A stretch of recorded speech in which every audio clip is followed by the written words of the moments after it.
The hottest twin boys in school pranked me, pretending to be the same guy while dating me. During the day, Sebastian was cold and distant. At night, his twin brother Julian was warm and affectionate. But here's the thing, I could see floating comments. Julian sacrificing so much for his brother's happiness. To keep her from finding out Sebastian's dating another girl, he has to force himself to be with her at night. Poor guy. I didn't cry. I didn't get angry. That night, casually told Julian, "We've been together 3 months now. Don't you think we should take things further?" He froze. I tilted my head innocently. "Didn't you agree to this during the day?" The next day, I told the cold Sebastian, "You're so sweet at night. I like that version of you way better." Sebastian looked furious. I first noticed something weird about Sebastian one night. Usually distant guy took off his jacket, revealing a tight black tank top. He dropped to one knee and wrapped his arms around my waist. Like a needy puppy, he pressed his head against my stomach. "Please don't leave," he whispered. His eyes were all glossy as he asked me to pour him a drink. "Stay with me longer." Normally, Sebastian kept every button of his shirt fastened tight. He'd press his lips together, clutch his textbooks and say he needed to get back to study. It didn't feel like dating. More like he was tolerating some wealthy person who paid his tuition. I ran my fingers through his hair and said gently, "You'll miss dorm curfew. Let me drive you back to campus."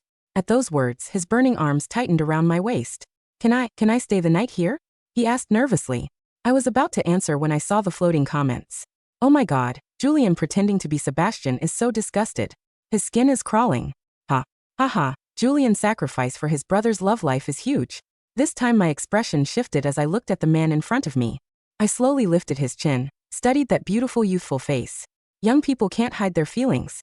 Well, behind all the clinginess, the affection, the eagerness, there was stiffness and resistance he couldn't quite conceal. "Well, if we're playing games, let's make it fair." I smiled. "Sure." I leaned in. Julian thought I was going to kiss him, and instinctively pulled back. But I only kissed his forehead. He blinked in surprise. My thumb gently brushed his temple. "Silly. I'm not going to get you drinks. They're bad for you." Julian's ears and neck flushed bright red. He stared at me for a second, looking almost shocked. I said softly, "Take a shower and sleep in the guest room. Winning someone over takes patience." Next day, Sebastian looked at me hesitantly. "Last night, did we?" I looked confused. "What? Seeing?" I hadn't noticed anything. Sebastian relaxed and returned to his cold demeanor. "Nothing." I rested, my chin on my hand and watched him. At the edge of his collar, I could faintly see half a mark. Clearly his first time. No experience covering these things up. "What's that?" Sebastian frowned and pulled his collar up. "Nothing, just a mosquito bite." "LMAO. That's clearly from last night when he was with the other girl." These poor lovebirds finally got some alone time. Yet in a couple years, when Sebastian graduates and becomes financially independent, they won't have to hide anymore. He can finally break up with that sponsor. Sponsor. I'm only 28. I raised an eyebrow in displeasure. Sebastian said quietly, "You're jealous again. Stop acting like this. It's embarrassing if other students see." I replied absently, "Yeah. I'm even jealous of mosquitoes." That night, Julian came back pretending to be Sebastian. He even faked a mark on his neck, red and swollen. I waved him over. "Come here, let me put some medicine on that." Julian leaned into my arms. I applied some ointment and gently blew on it. Julian, who'd been staring off into space, suddenly shivered. His ears turned red again. I said softly, "Don't hurt yourself like this anymore." He stammered, "How did you?" He stopped himself mid-sentence. He just said quietly, "Okay, thank you." Julian leaned closer and gently hugged me, going along with the lie. "I just wanted you to care about me, to spend more time with me. That's why I hurt myself." I didn't call him out. "Is that so? How should I spend time with you?" Julian stuttered. Maybe a kiss." I leaned in. He thought I'd only kiss his forehead again, but I kissed him on the lips. Julian's pupils contracted. I looked down at him and whispered, "Open your mouth. Remember to breathe." Julian trembled instinctively, holding me tight like a drowning person caught in a current, desperately clinging to me as his only lifeline. Even his tongue was stiff. With inexperience, I pulled back. He stared at me, chest heaving. I acted confused. "This isn't our first time. Why are you so nervous?" Julian snapped back. I decided to stop there. Teasing him a little was enough. I smiled and got up, giving him space to process. That was his first kiss. "Look." Julian's so disgusted. He's completely frozen. He's really sacrificing for his brother's happiness. But why? Why does his expression look more like he's savoring it? Julian and I started kissing frequently. He was passionate and stylish with a great body and gorgeous looks. I really enjoyed it, so I bought him lots of clothes and accessories, Like carefully selecting a custom paint job for your car. Spend a little money. And ultimately you're the one who gets to enjoy looking at it first. Sebastian would wear some of the new clothes I bought. To maintain the disguise. After a few days. He gave up. I casually asked, "Where's the couple ring I gave you yesterday? Why aren't you wearing it?" Sebastian, who'd been reading, suddenly looked up. He froze. "What ring?" He caught himself halfway through and had to forcibly swallow his frustration. Pushed all his resentment down. He frowned and looked down. "I probably forgot." At night, Julian still wore the shiny couple ring on his finger. He pulled me into a full embrace with a smile. Whispered, "I'll always wear the ring you gave me. Will you spend more time with me?" I smiled and said yes. While Julian was showering, I saw his phone's chat history. His brother had asked somewhat anxiously, "Where's the couple ring?" Julian, "What ring? Haven't seen it." Sebastian went silent. After a few minutes, he sent Julian, "She's just a shallow, terrible woman." Julian replied quickly, "I know, bro. I'm just playing along with her. Don't worry about it. I've got my own rhythm. You and your girl. Just focus on being happy together." After a long pause, Sebastian sent another message. This one Julian hadn't seen yet. "You guys haven't done anything right." I looked at the phone and smiled. Typed back, "Bro. Nothing inappropriate happened." "What's inappropriate? What's appropriate?" Knowing Sebastian's personality, his excessive pride, probably wouldn't let him ask that question directly. Sure enough, Sebastian held back and said nothing more. I casually deleted both messages. Julian walked out wrapped in a towel, hair still wet. I looked at him. I knew he was doing this on purpose. There was even a hint of strange competitiveness in it. I said softly, "Want to sleep in the master bedroom?" Julian hesitated for a second. His eyes reddened slightly. He coughed and said quietly, "Okay." Julian sat on the edge of the bed like a wet puppy, lost and stiff, nervous and rigid. I saw the floating comments filled with distress. "Julian, you're not usually this awkward. Are you really going to sacrifice this much?" Everyone calm down. Sebastian really dislikes this woman. So he previously lied and said he's traditional, that he won't be close with anyone before marriage. She wouldn't force herself on him knowing that, right? The air in the master bedroom was thick with the scent of expensive sandalwood and the faint, metallic tang of Julian's nervous sweat. He sat on the edge of my silk sheets, his damp hair clinging to his forehead. He looked like a sacrificial lamb, yet his eyes, those dark, turbulent eyes, kept darting to my lips. I leaned against the doorframe, crossing my arms. The floating comments were a frantic blur. "Julian, run. You're going to lose your soul to this woman." Wait, why is his heart rate 140? Is it disgust or anticipation?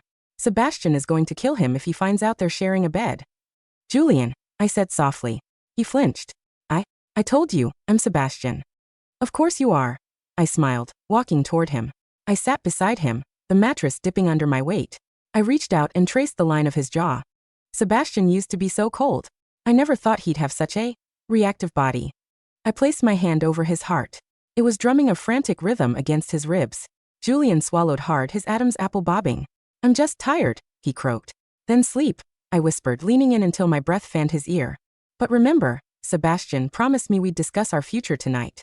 Since you're so tired, I'll just hold you." I lay down and pulled him toward me. He was rigid, a statue of a man, but as the minutes ticked by, I felt his resolve crumbling. Slowly, almost imperceptibly, his arms wound around my waist. He buried his face in the crook of my neck, inhaling deeply. The comments flickered. "He's sniffing her. Julian, you traitor, you're enjoying this." I closed my eyes, a smirk playing on my lips. The game was only beginning. The next morning, the real Sebastian was waiting for me in the campus coffee shop. He looked haggard. Dark circles bruised the skin under his eyes. When I sat down, he didn't even look up from his textbook. "You're late," he said, his voice like dry parchment. "I had a long night," I replied, sliding a gift bag across the table. "I bought you a new watch. The one you wore last night. I think it got scratched." Sebastian froze. I knew Julian hadn't been wearing a watch. "I don't need a watch," Sebastian snapped, finally looking at me. His eyes searched mine, looking for a sign that I knew. But I kept my expression a mask of doting vapidity. "But you loved the one I gave you yesterday," I pouted. The floating comments were laughing now. Look at his face. He's realizing Julian is taking over his life. Sebastian is so jealous he's shaking. He hates her, but he hates that Julian is his version of her even more. Suddenly, Sebastian's phone buzzed. He glanced at it, and his expression softened instantly. A small, genuine smile touched his lips. He quickly typed a reply. "It's the other girl," a comment read. "Maya, the pure scholarship student he actually loves. He just sent her. Hang in there, only one more year of this acting then we're free." "Who's that?" I asked, leaning over. Sebastian pulled the phone away. None of your business. It's just a group project. A group project that makes you smile like that? I laughed, though the sound was cold. Sebastian, remember who is paying for your group projects. If you're bored of me, just say so. I can always find another student to mentor. His face went pale. The pride he wore like armor was being stripped away, piece by piece. I'm not bored of you, he spat out, the words tasting like poison. A week later, I invited Sebastian to a high-end charity gala. I knew Julian would come, as Sebastian was too busy with his thesis and Maya. Julian arrived in a tailored tuxedo I had sent to his dorm. He looked breathtaking. He was getting better at the act, less puppy, more predator. He navigated the room with a grace that the real Sebastian lacked. As we danced, his hand was firm on my lower back. You're very quiet tonight, I whispered. I'm just focused on you, Julian said. His voice had dropped an octave. He wasn't just playing Sebastian anymore. He was playing a version of himself that he wanted me to see. The comments were in an uproar. Julian. He's forgetting the script. He just whispered to himself in the bathroom that he wishes he met her first. Sebastian is watching from the balcony. He's furious. I looked up toward the darkened VIP balcony. Sure enough, a silhouette stood there, gripping the railing. I need some air, I said, leading Julian toward the gardens. Once we were shrouded by the willow trees, I turned to him. You've been so good to me lately. So different from how you are at school. Julian looked at me, his eyes dark with a mixture of guilt and longing. Which one do you prefer? I prefer the man who stays the night, I said, reaching up to adjust his tie. The man who doesn't hide his marks. The man who isn't afraid to kiss me like he means it. Julian's control snapped. He pinned me against the stone wall, his kiss desperate and hungry. It wasn't the kiss of a brother doing a favor. It was the kiss of a man trying to claim something that didn't belong to him. The comments screamed. He kissed her. The plan is dead. Sebastian is coming down. He's going to blow the whole thing. Get your hands off her. The voice was like a whip. Julian froze, his forehead resting against mine. We both turned to see Sebastian standing on the gravel path. He looked disheveled, his eyes bloodshot. Sebastian. I said, feigning confusion. What are you doing here? And why? Why are there two of you? The silence was deafening. Julian stepped back, wiping his mouth, his face a mask of shame. It was a joke, Sebastian said, though his voice trembled. A prank. We wanted to see how long it would take for a sophisticated woman like you to notice. A prank? I repeated, my voice dropping to a dangerous whisper. 3 months of my life. My money. My affection. All a prank. She's going to cry. A comment predicted. No, wait, look at her eyes. She's not crying. She's laughing. I did laugh. A sharp, melodic sound that cut through the night air. Oh boys. Did you really think I didn't know? Both twins froze. I knew from the second week, I said, stepping toward Sebastian. I knew Julian had a mole behind his left ear. I knew you, Sebastian, couldn't stand the smell of my perfume, while Julian practically drinks it in. I turned to Julian, who looked like he'd been struck. You thought you were sacrificing yourself for your brother? No, darling. You were my favorite toy. You were the one who actually tried. Sebastian was just the bill I had to pay to get to you. Sebastian's face twisted. You used us? You knew we were lying and you just kept going. Why not? I shrugged. It was entertaining. And Julian is much better in bed, or he would be, if he wasn't so busy sacrificing himself. I didn't stop there. I pulled out my phone. By the way, Sebastian, your pure girlfriend, Maya? She's been on my payroll for a month. I offered her a job at my firm after graduation. All she had to do was send me screenshots of your plans to dump the sponsor, once you got your degree. Sebastian staggered back, hitting a tree. No, Maya wouldn't. Maya is smart, I said coldly. She knows that love doesn't pay the rent. But a recommendation from me? That's forever. The floating comments were a chaotic mess of Gigi and Savage. She owned them. The sponsor isn't a victim, she's the final boss. Julian looks like he's going to cry, but also like he wants to kneel. So, I said, looking at both of them. The prank is over. The tuition payments stop tonight. The dorm fees, the clothes, the watches. I'll expect them back by noon tomorrow. I began to walk away, my heels clicking on the stone. Wait, it was Julian. He ran after me, grabbing my wrist. His eyes were frantic. What about us? The nights, the things we talked about. Was that all fake for you too? I looked down at his hand on my wrist, then up at his face. I reached out and gently patted his cheek. Julian, you were the warm one, remember? You were supposed to be the lie. Don't go falling in love with the person who bought the lie. It's beneath you. I pulled my arm away and stepped into my waiting limousine. 3 months later, I was sitting in my office, overlooking the city skyline. A knock at the door revealed my new assistant, Maya. She was efficient, cold, and exactly what I needed. There's someone here to see you, she said, her voice neutral. He doesn't have an appointment, but he says he's here to repay a debt. I turned my chair around. Julian stood there. He wasn't wearing the expensive clothes I'd bought him. He was in a simple black t-shirt and jeans. He looked older, leaner. He'd been working real work. I have the first installment, he said, placing an envelope on my desk. It's not much, but it's mine, not Sebastian's. I looked at the envelope, then at him. The floating comments, which had grown sparse lately, suddenly flared up. He came back. He's not pretending to be his brother anymore. The real hunt begins now. I told you I didn't want the money back, Julian, I said, leaning back. I'm not doing it for you, Julian said, stepping closer.